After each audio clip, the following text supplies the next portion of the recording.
Olá, meus amigos, muito bom dia. Doutor Antônio Martins Faria, sou contador, sou advogado, moro em Santa Cruz de Capibaribe, Pernambuco. Hoje são 26 de fevereiro de 2025.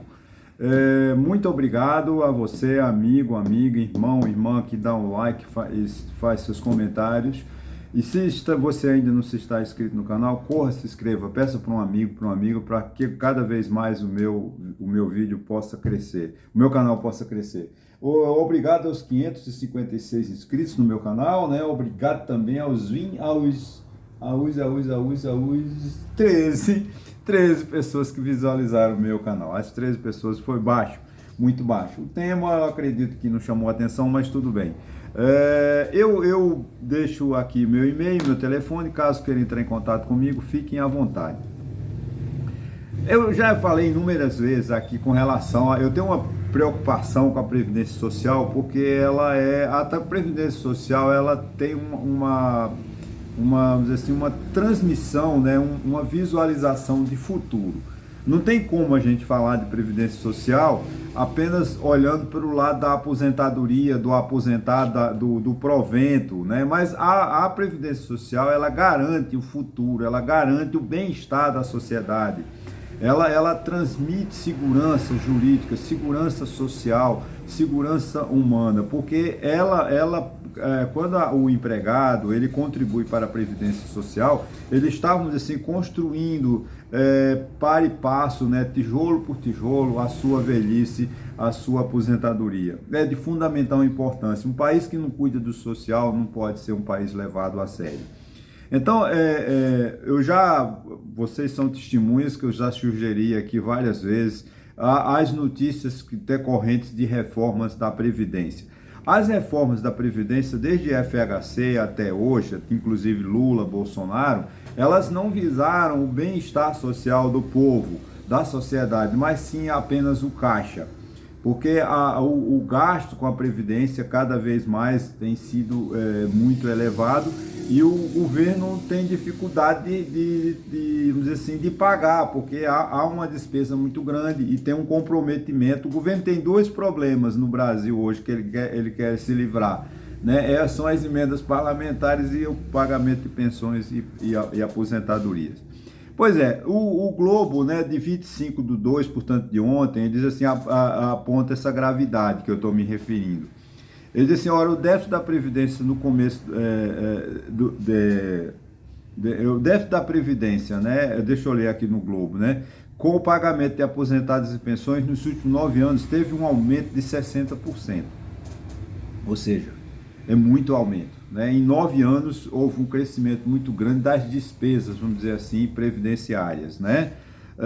O segundo estudo do Tesouro Nacional, não é uma informação de chute, é um estudo do Tesouro Nacional. O Tesouro Nacional é a autarquia, é o órgão que cuida das finanças públicas da União, de todas as entradas e saídas de dinheiro. Então, o Tesouro Nacional tem realmente como dar essa informação correta. Então é um número que realmente a gente tem que confiar.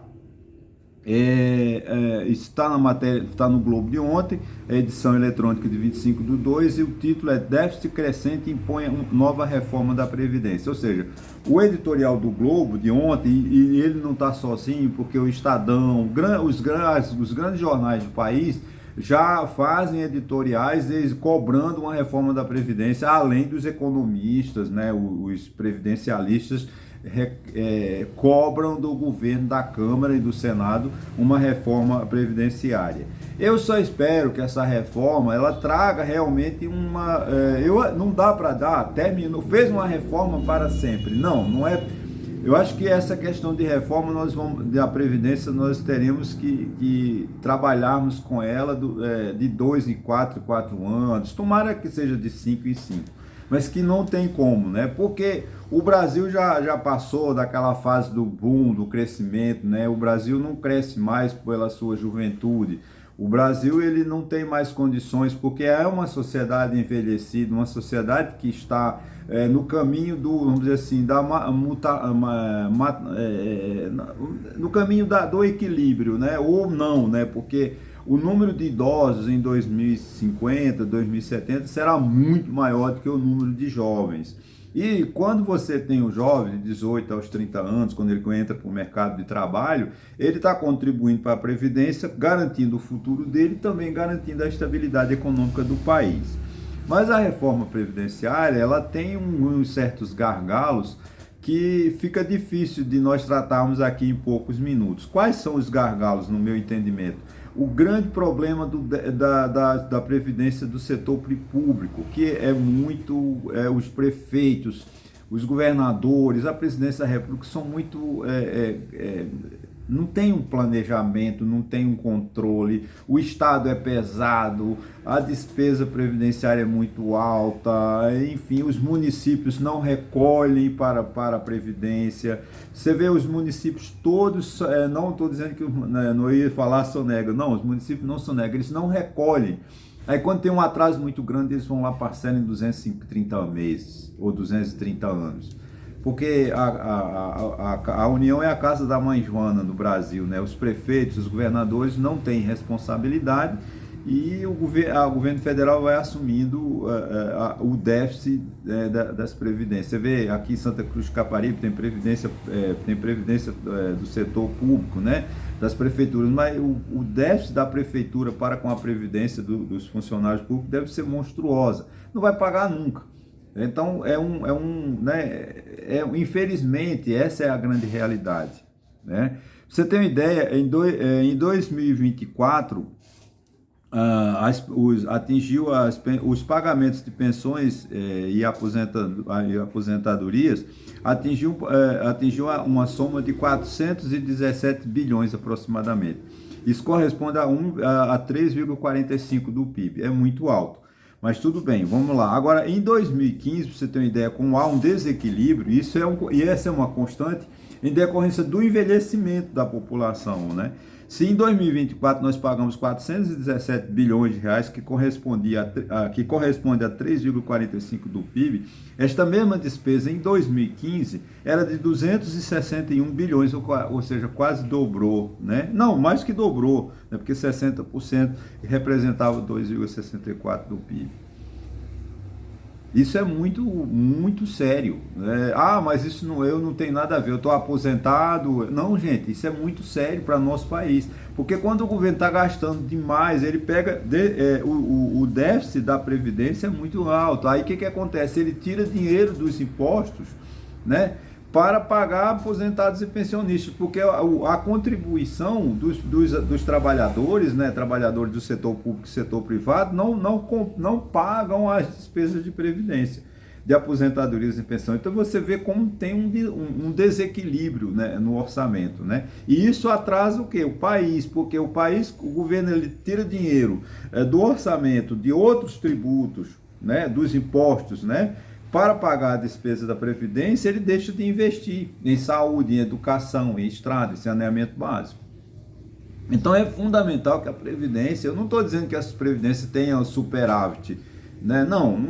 Porque se ela tiver superávit, ela está cobrando demais, né? Ela tem que ter um equilíbrio entre o que arrecada e o que paga. Eu acho que tem, como eu já falei, uma massa de trabalhadores no Brasil que podem e devem contribuir para com a Previdência, garantindo o futuro e garantindo o caixa mais folgado, deixando uma sobra para que o governo possa investir. O déficit da Previdência em 2025 foi de 325 bilhões. Você veja como 305 bilhões, né, que o governo deixou de gastar em outras atividades, em outros programas, em outros projetos de melhorar da sociedade brasileira para pagar aposentadorias. Isso é muito triste. Esse déficit está muito alto, é preciso que se tenha muito cuidado sobre isso, né?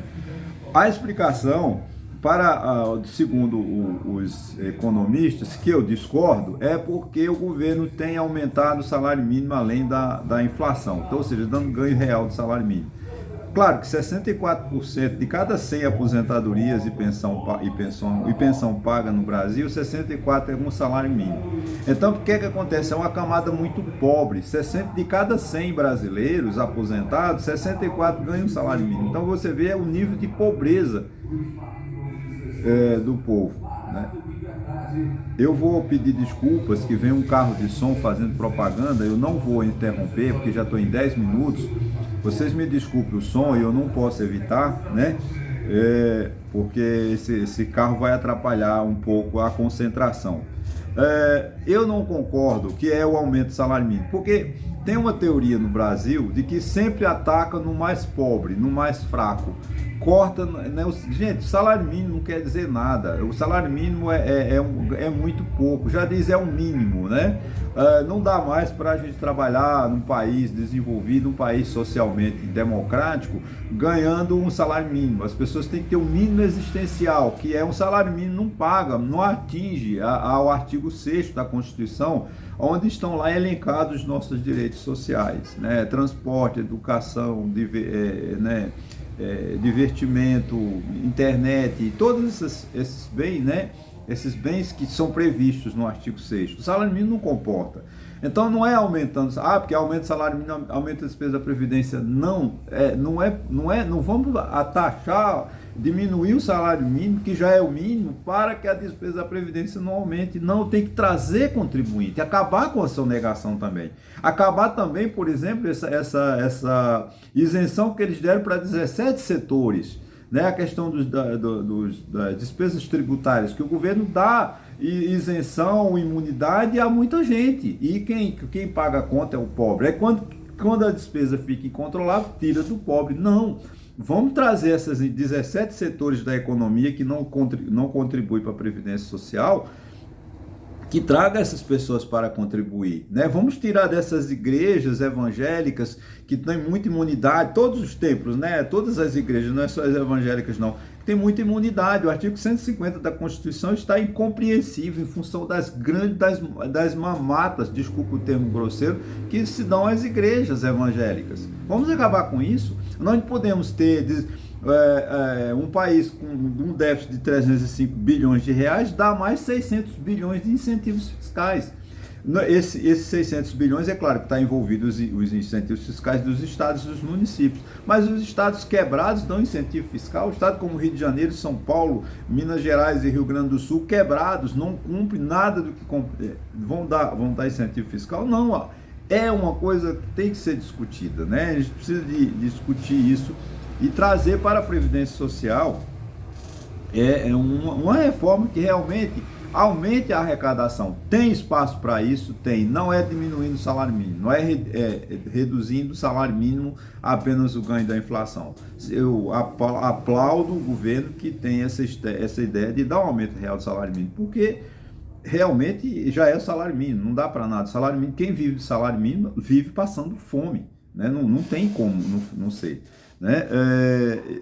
Falta sim, por essa questão, falta vontade política. Não é só do governo federal, do presidente Lula, mas das prefeituras, dos governos estaduais e principalmente do Congresso Nacional. O Congresso Nacional é fundamental na estrutura, no desenvolvimento do nosso país. Agora, com esses medíocres parlamentares que nós estamos lá, nós não vamos chegar a lugar nenhum.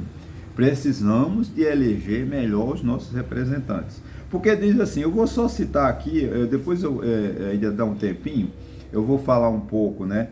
Que diz assim, olha, eu vou só lembrar que o artigo 164A da Constituição, diz aí, a União, os Estados, o Distrito Federal e os municípios devem conduzir a política fiscal de forma a manter a dívida pública em níveis sustentáveis, na forma da lei complementar referida no inciso 8º do caput do artigo 163. A lei complementar 101 a 4.320, o 3.320, são as leis de responsabilidade fiscal.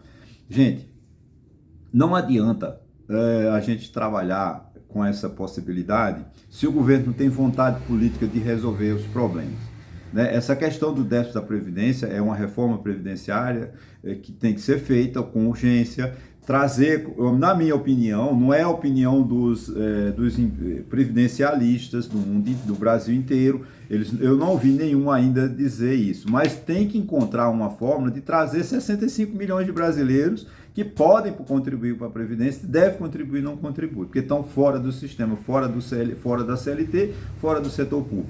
Então essas questões de mototaxista, essas pessoas, a uberização da economia, a reformulação, porque a nossa economia mudou. Antigamente as pessoas sonhavam em ter uma carteira, como a chamada carteira assinada, que não é, né? Você assina a carteira quando você vai ao órgão do Ministério do Trabalho e solicita a carteira, você assina. Quando você arruma um emprego, você vai trabalhar para o empregador, você anota na carteira profissional os termos do acordo, os termos do contrato de trabalho. Então essa carteira assinada é uma expressão que não tem como, né? É só dar uma conotação assim.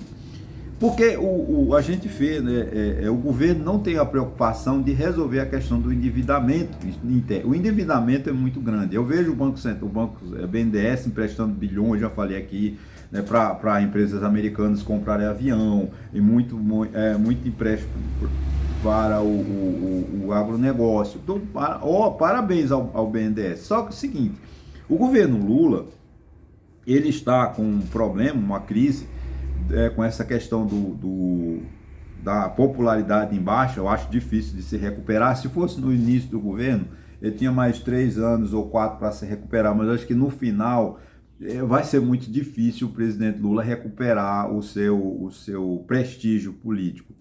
Vai perder a eleição? Não sei, não quero entrar nesse viés ainda. Agora, a reprovação de Lula é porque ele não está fazendo nada mesmo. Ele não está atingindo, o programa do governo não está atingindo o povão. Você vê, ele fez um pronunciamento segunda-feira, fez uma campanha política, que ele já está em campanha política. Ele apresentou uns programas que são programas velhos, que não tem mais novidade, não tem mais aquela gratidão daquela mãe de família que recebia, que teve o acesso ao Bolsa Família, recebeu 600, 700 ou até 1.000 e poucos reais e comprou leite, arroz e macarrão para sustentar a família. Porque o Bolsa Família, o pé de meia, primeiro pé de meia, né, um nome feio, né, que a educação alimenta o cérebro, a pé de meia refere-se aos pés. Então você vê que tem uma contradição nisso daí. Então, programas velhos, o Lula não tem programa novo.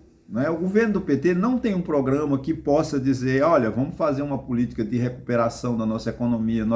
Gente, você vê essa questão do FGTS. Ele vai liberar o FGTS, ele vai jogar 12 bilhões de reais na economia. Vai aumentar o quê? A demanda. O que vai acontecer? O aumento de preços. Os preços vão subir.